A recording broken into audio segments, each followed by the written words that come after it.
The following podcast is being brought to you by the Defy Life Podcast Network.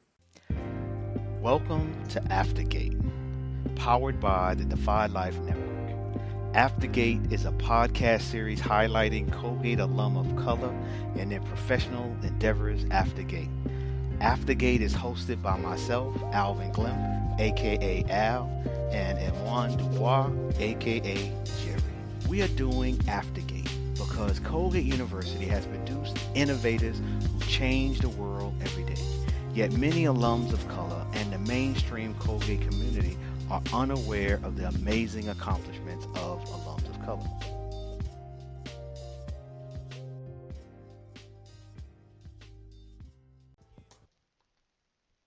Welcome, welcome, welcome.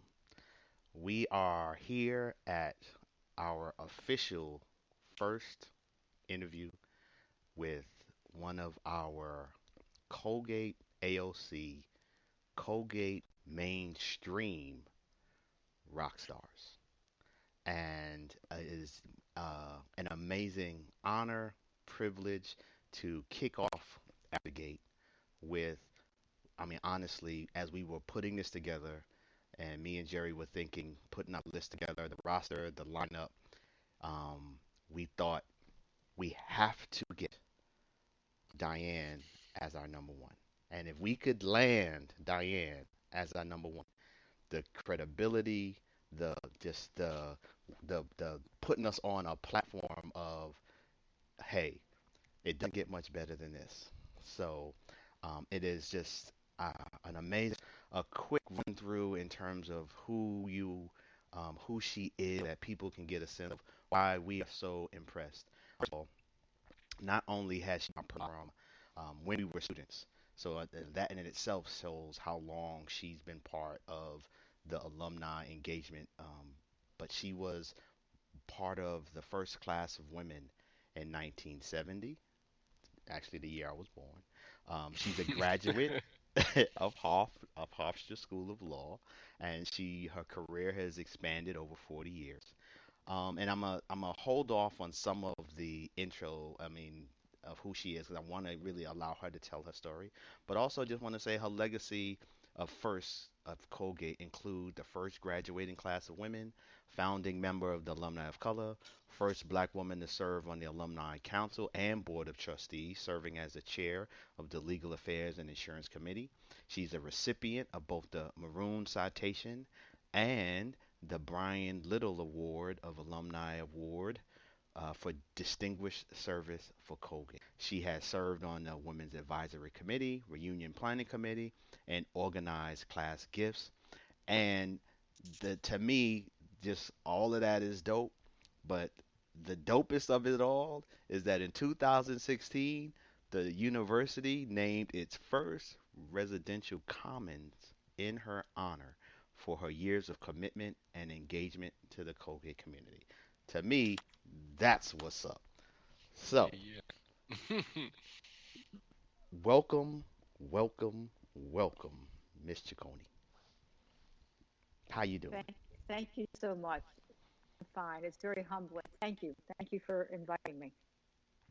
Yes, yes, yes, yes, yes. Jerry, you want to say hellos and Sure. As she knows, and as we know, you've been a fan of ours, and in my wildest dreams, what I have known 30 years later, we were going to have the honor to do this. Continue at the bar.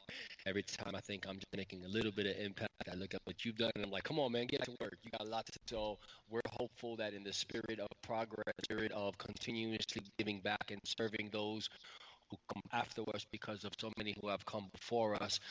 We really wanted to share your story with so many others who may have heard your name but don't really know that we have a living legend in our presence. I think too many times we celebrate great accomplishments after the individuals are long and gone. And so the fact that you can be with us today is tremendous. But let's just put it in context for a little bit because it's one thing to provide statistics and accolades, but hearing it directly from you, what was life for you at Colgate like in those 4 years that you were there? And what was happening in the world and society at that time that sort of puts it in context with being a woman of color at Colgate before all the great successes occurred? So I think part of it is, of course, in 1968, we had the murder and assassination of Martin Luther King. The same time on Colgate's campus, fraternity brothers shot at black students. There were the sit-ins of 68 and 69 at Colgate. Colgate went co-ed in 1970 along with a lot of other white schools.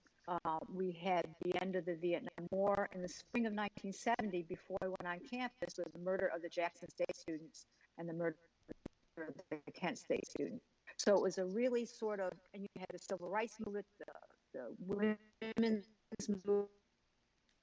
movement, came to Colgate in the fall of 1970. We were first the largest black class they ever had. There was 25 of us, and 14 of us were women. And it was a year after the sit-in, and the Cultural Center, which is now the Alumni Center, started in the spring of my freshman year. So to having women on campus, professors needed to get used to having women on campus. And for us, we had no mentors. We had no one that looked like us to kind of help us shepherd through this time when people were learning how to deal with us and we're learning how to deal with them. So that's really sort of shaped who I was. And I think that's really why I felt it was important to give back, because I didn't want people behind me to have the same sort of experiences that I had.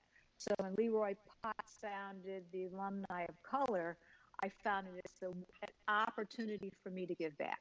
And so from there, I broke down doors. As you know, we used to come up to campus anytime you guys needed us. We came up because that was not there for us in the same way. We wanted to make sure that we could do whatever we could do to make your journey a little easier. So, I broke that. So because of that, I became very visible. I got on the Alumni Council, I got on the Board of Trustees, but my mission always was to make sure that I connected with students and make sure that students knew they had somebody and some people that they could rely on. And so that's really what has driven me through my entire relationship with Colgate after I left. With that being said, going back to when you were 17, 18 years old, and you were looking at your higher ed options, knowing that you were going to a school where they didn't have women matriculating, where it was a predominantly white Anglo-Saxon Protestant institution, did you go in thinking you were going to be this trailblazer? Was that part of the spirit of who Diane Ciccone was at 17, 18, or was it more of a scenario of circumstances and realizing your environment and having to adapt? I don't think I went in as a trailblazer. I mean, I was a trailblazer, and so I did not have the kind of guidance from my high school to really look at schools. And so I knew Colgate because I lived in the area and I had been there. And so I knew it was a good school. I knew I'd get a good education. And so that's what led me there. The fact that we were the first class of women and they said the ratio was 18-1 really didn't impact me, because that first year, the upperclassmen would empty the campus out on weekends, so there was nobody around anyway. So I just think there's probably something in me that always wanted to do what I did, and I think Colgate and that experience helped bring it out. That is awesome. And I think for someone who just happened to land at Colgate, myself, not knowing anything about the institution when I applied, when I was accepted, and pretty much when I enrolled, and knew probably 20% when I graduated. The idea that you were even exposed to this institution is pretty fascinating to me. But I think when I think about the time when I was a student, and as you talk about your relationship that you formed with us at the time, it was, I think, what not only did we know we were supported, but we were encouraged to push forward. And so I'm curious to know, when you were there, what were some of the things you accomplished? Because I think what Colgate allows, if you're willing to engage and step up, is they do provide opportunities for you to do stuff. And mainly, sometimes it's because they're not doing it, and we see the need, and then we step up and we do it for ourselves. But I'm curious, in your time, what were some of the things you were able to accomplish as a student? Oh, gee, now you're making me go back 50 plus years. Uh, so I know that I think for me, I formed, it was the learning how to form interpersonal relationships that would sustain the test of time. We were very involved in the ABC, which was the Association of Black Collegians, and so we did most of our work through there. I don't believe I was a leader. I wasn't president or vice president or anything like that, but it helped form the fact that in order to progress, it was relationships with each other and use each other as what's the word I want to use, comfort Hmm. and support. And so I think that for me, I mean, I came into Colgate knowing I wanted to be a lawyer, so I was just very driven and very focused. So I did things, everything I did was so that I could go to law school. And so that was my focus. I can't say that I had a professor who took me under their wing or I had a close relationship with. I would say my relationships were with my other fellow students. And you had a brother who attended Colgate. I've met him, correct? Like, didn't he go to Colgate? Yes, he did. He came in the fall that after I graduated. Okay. So we were never graduated. Good, good, good, good, good, good. Would, is it safe to assume that you played a big part in him going to Colgate? Or was it an independent decision he made for other reasons? I think in part it was because I was there. He was actually a very good soccer player, so he came Mm. in as an athlete. But Mm. yes, I mean, he had his big sister there, so he knew that he could probably do it if I could do it, and he did. It's So are there any students at that time? Because one of the things um that stick in my memory as a student, as you mentioned, the support they were offered. Any students you want to just shout out? Because like there are people in my memory that were particularly supportive, encouraging, that I will always remember. And I just think it's cool to just now we have a time to say, is there anybody you just want to say, hey, thank you for being there for me while you were there? Because I think that's part of the sauce for students of color at Colgate is that when you get there, there are people who are there that said, hey, I know this is a foreign experience. I know this might not be something you are confident that you can do, but trust me, we got you. We're going to help you, and we're going to do this together. And so, just curious if there are people in your experience that did that for you. Well, so to give you a little background, when we came to Colgate, um, I was in what they call the experimental dorm, and it was experimental because it was co-ed. And so on the first floor were white male students, second floor women, third floor black guys, and the fourth floor was us. And so all back in the Puerto Rican sister that was in our class, except for one, and we all, and what that allowed us to do is we really bonded. So when I think of the twins, Covette and Cosette, I think of Debbie Booker and Ray Scott. We are Angie Nolan. We are close because we lived together that first year, that first critical year when we're trying to find ourselves, we're trying to figure out what's going on, trying to navigate this white male institution. And that living together, even though after that we lived in different places, was really what kind of glued us. And we're still close. We may not talk every day, but we're still close today. Good stuff. Good stuff. Good stuff.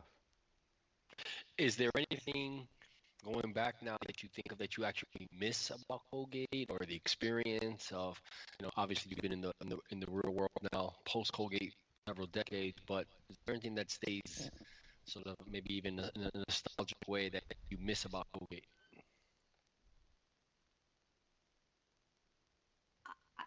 doesn't. I guess I do. I guess I miss. I mean, I have friendships now, but that was a different kind of friendship Mhm. because we up together. That whole growing up together and experiencing craziness of the '70s.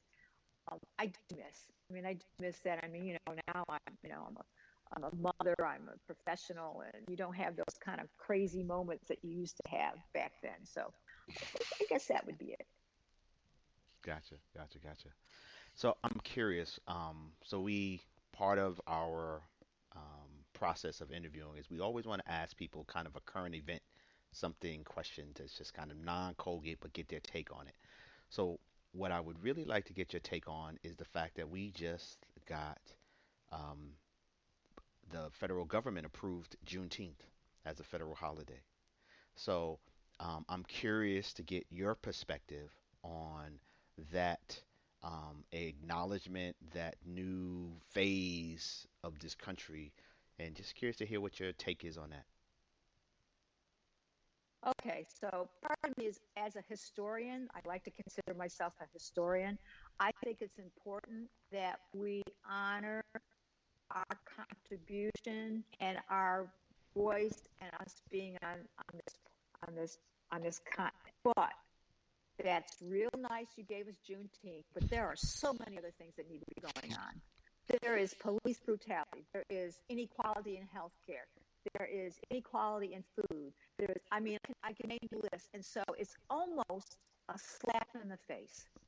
Okay, there are all these issues, and you now are talking about them sort of on the fringes. You talk about one city, and you say, oh, yeah, yeah, yeah. And you talk about, the assassination of George Floyd, and you talked about what we need to do. And then what do? You give us Juneteenth.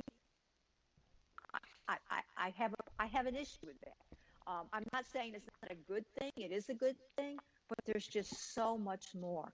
The fact that the Senate could be unanimous in approving Juneteenth, and they can't get together on voting rights, right? They can't get together on police reform. It means we've got a lot of work to do. Here, here. So we're gonna take. I totally agree with you on every point. We're gonna take a quick pause because we have a sponsor of our podcast. So we're just gonna take a quick pause so we can play our commercial, and then we're gonna come right back right after the commercial. But this has been extremely fascinating. So, this episode is sponsored by Hope Murals. Hope Murals is a nonprofit that provides adolescent youth with an interactive experience of creative expression via an urban arts platform that stimulates both mental and physical development. Please visit their website at www.hopemurals.org to learn more and find ways you can support the work they do. Let's talk about who you are now because as you share, it's been some time since you graduated. So I wanted to hold off on some of the accolades and accomplishments of what you have done because not only a lawyer, you're an author. It's just you've done a lot. So who are you now? And not only are you now, but who have you been? Kind of walk us through the journey of Diane Ciccone. Oh, wow. Okay. So, as you know, I went to law school. I think the biggest influence in my legal career was clerking for the first Black woman who was a judge in the United States. She really kind of gave me a roadmap of who I could be. And just sitting in the courtroom with her, making sure the professionalism and the fact that she wouldn't let anybody not respect her. And I led my professional life in that kind of model of her. I mean, I've done a lot of things in my career. I've clerked. Been a trial attorney.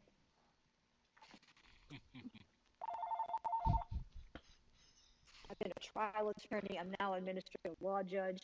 Um, and I think for me, and it might be that I've always looked at my legal career and who I came in contact with is that to empower them, because I think that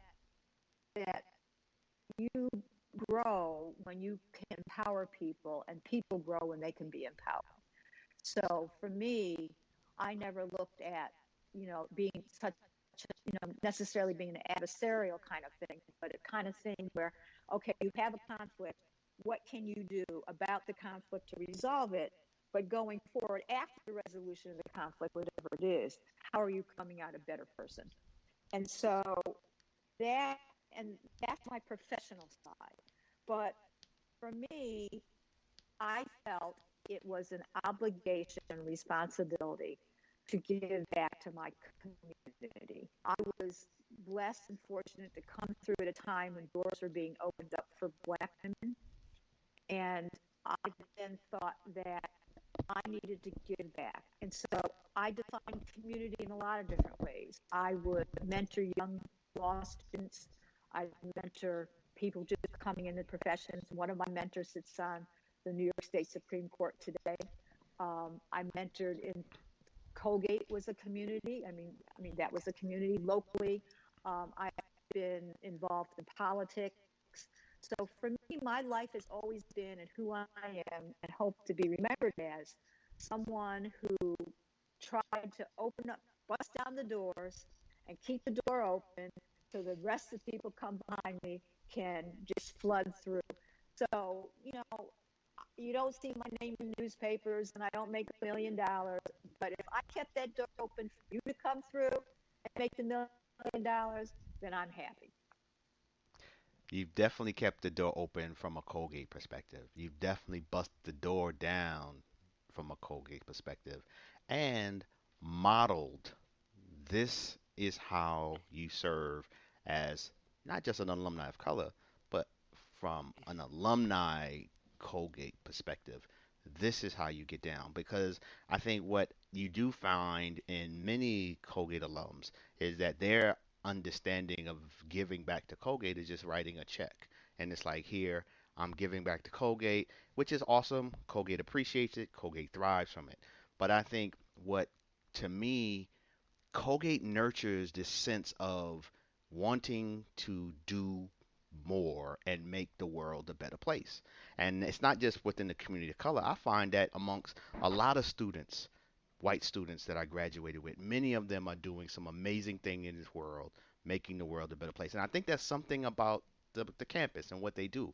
So for us to be alumni and so to do that same thing, I think is critically important. And so for me, you have been one of those alums that once they got out into the world, they continue to demonstrate this spirit of I'm gonna make this world better for people who come behind me. And I think that is for the Colgate brand, the Colgate legacy, the Colgate connection. To me, that's something that bonds many of us is this idea that I'm gonna take what is it what a lot was given, a lot is required, a lot is expected. That to me is who you are, and you've said this is who we should be, not just who I am, but this is who we should be, and I have never forgot that. Well, the other thing, and it is a story that I tell to some people, when I got on the Alumni Council, they put me on the nominations committee. So the first meeting in January, it's cold, Colgate in with the fireplace blazing. And they've got all these names nominated the Alumni Council. Back then it was called ACBOD. And I kept looking at this, and, most of them were white males. But the thing about it is that we had to turn the card around to see how much donated. And so I said, all you're doing is nominating old white men, and you need to change. It's more Colgate people give more than just money. And so I think that was the beginning. And you saw people, Van Don Williams, S.Y.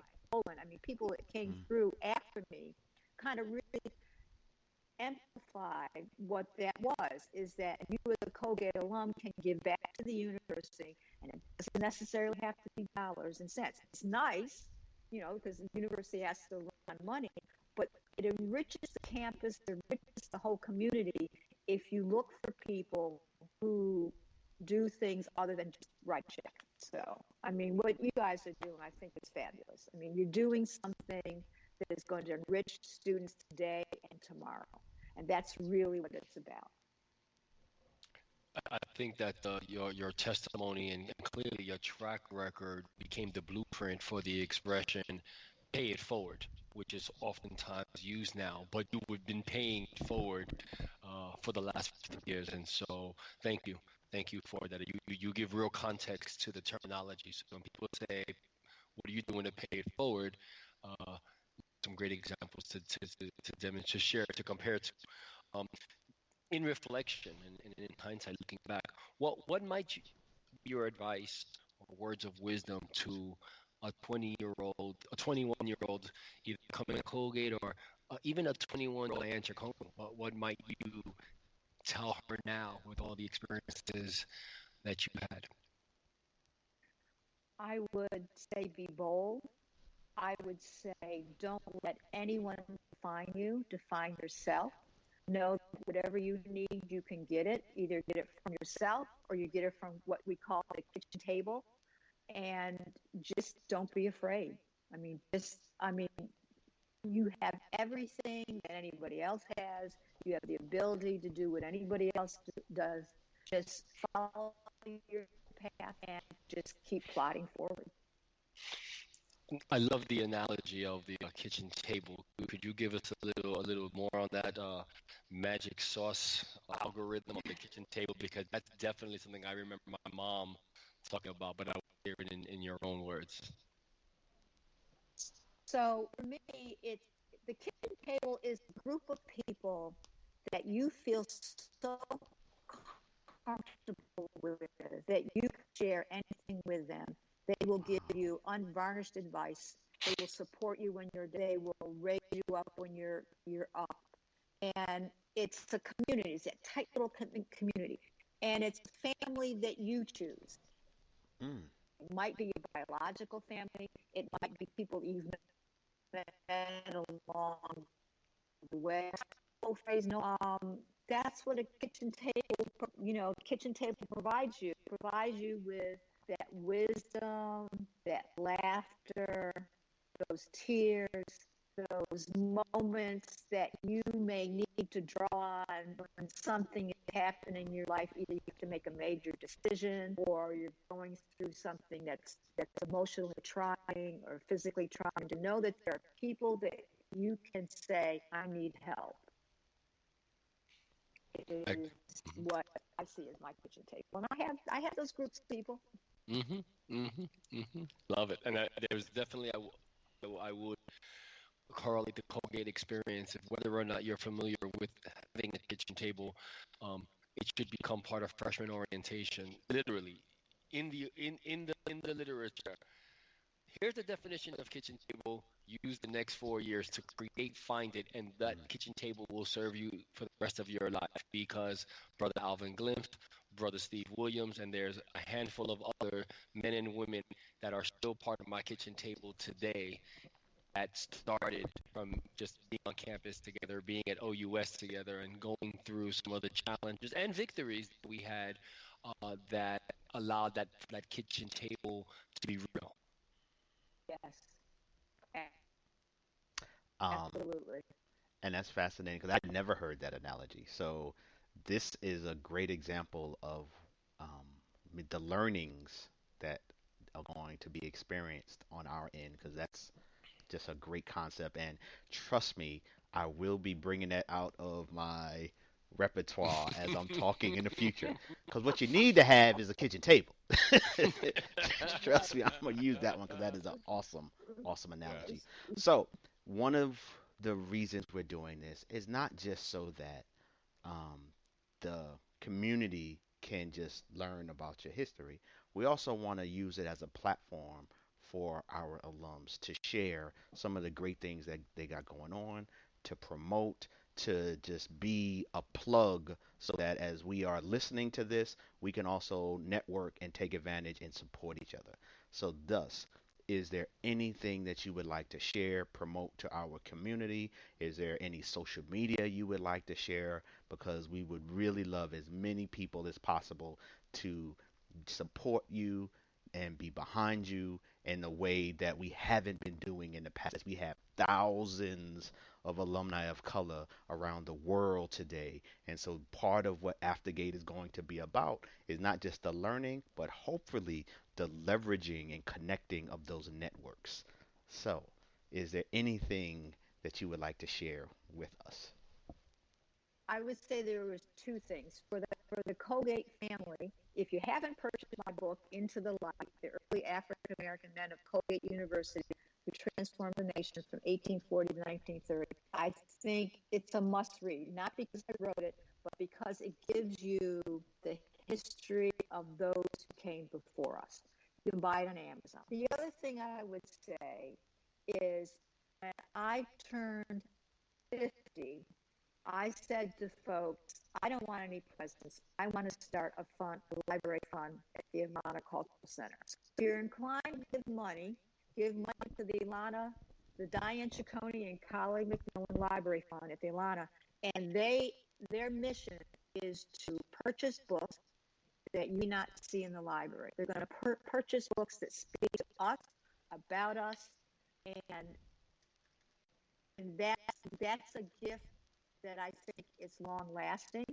So those are like the two things that I would say.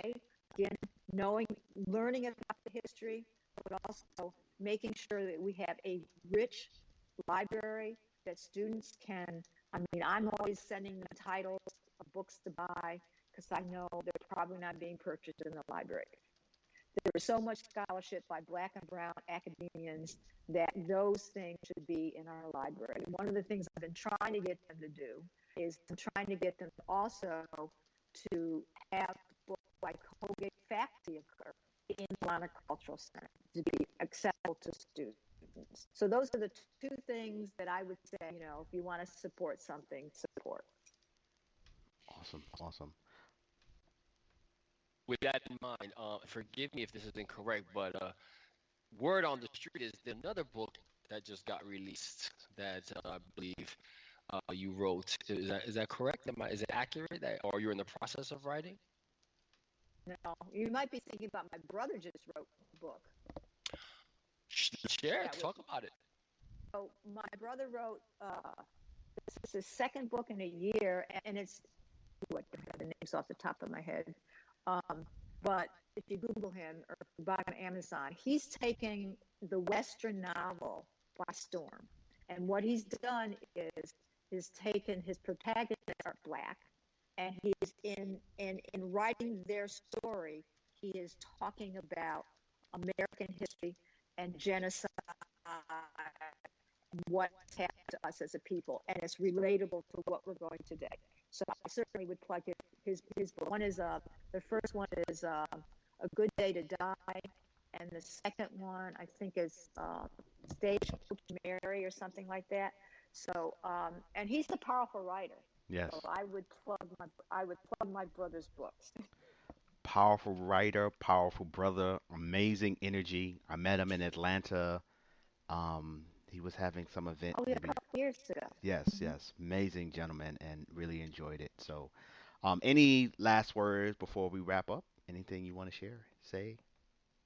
Well, I again say that I appreciate what the two of you are doing because it's so important because there's just so much negativity around, and we sometimes forget the positive impact you as an individual has on your family, on your community, and on this nation from the moment we're brought here in 1619. And so much of the history is hidden.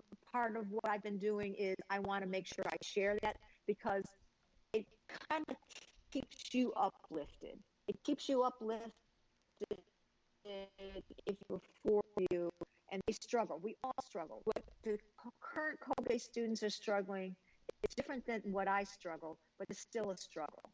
And if I can show them that yes, it was a struggle, but I made it through, if that's something that they can use to make sure they get through, then isn't that what we're there for? See the do to realize that you came through, you struggled, and not everybody struggles the same way. Some people will say they had a wonderful experience, and that's wonderful.